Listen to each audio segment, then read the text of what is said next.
Welcome to Mark Henry Golf. Right, so you know the drill. Subscribe, share, link, comment, thumbs up, full Monty, that would be great, much appreciated.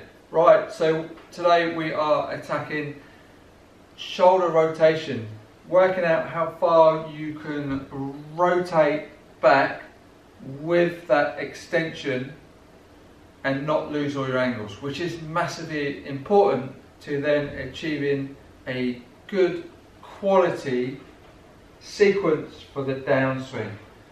So if you can work out your ability to be able to rotate, huge difference to consistency and performance. First box to tick is the posture at address at the beginning. So if you're too rounded in the upper spine, then it's very difficult to have the ability to be able to rotate, so that would be called a C-spine. So then that very much limits you in how far you can turn and maintain your spine angle. So if you're rounded at the beginning, there's a good chance you'll swing back and you'll pop up out of the shot. So first thing to address is that posture. So trying to squeeze those shoulder blades, puff out that chest, tilt forward. Try not to do it under too much tension. You're not suddenly going to get a surfboard back and like dead straight. But just that little bit extra effort, that little bit of care and attention to try and achieve a decent posture rather than just slumping into the shot. No hip hinge, just sat down like a jockey, and then it'll be very difficult to turn. So first thing to attack is a decent posture, upright, tilt forward, slight give of the knees, and that will help you with your ability to turn.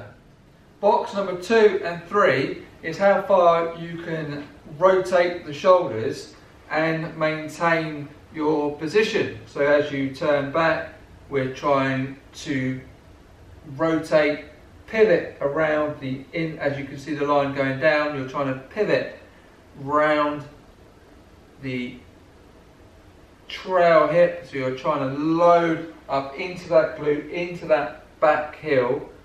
So in the meantime, you're trying to achieve that you're keeping the same posture, so you haven't stood up out of the shot, and you're maintaining that shoulder plane. The face-on view is that you're not leaning, so it's called a reverse spine angle. You'll get to a certain point and then tilt towards the target.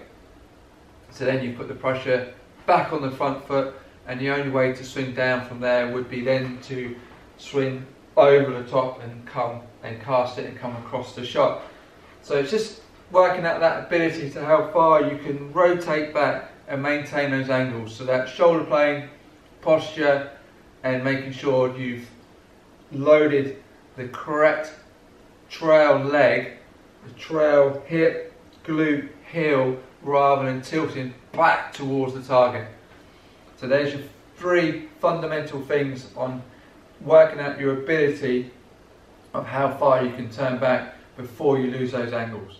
The 4th and final box to tick is that when you've tested how far you can rotate back with the shoulders and maintain all your position, is that when you stick your arms out, so when you're looking for that extension, so you've got that rotation and that extension, is that there's additional pressure if you've got a bolt straight left arm, that puts additional pressure on the rotator cuff and shooting down the lats.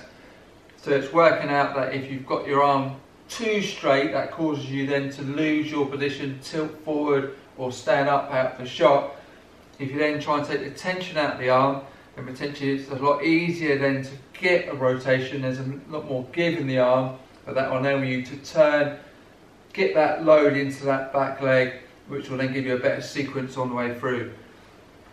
So check out what you're doing with that lead arm. If it's hyperextended, that makes the move a lot harder. So if you then work out how far you can rotate, what effect the arm is having, it will make a massive difference to the sequence on the downswing and a much more chance of hitting a much more consistent shot.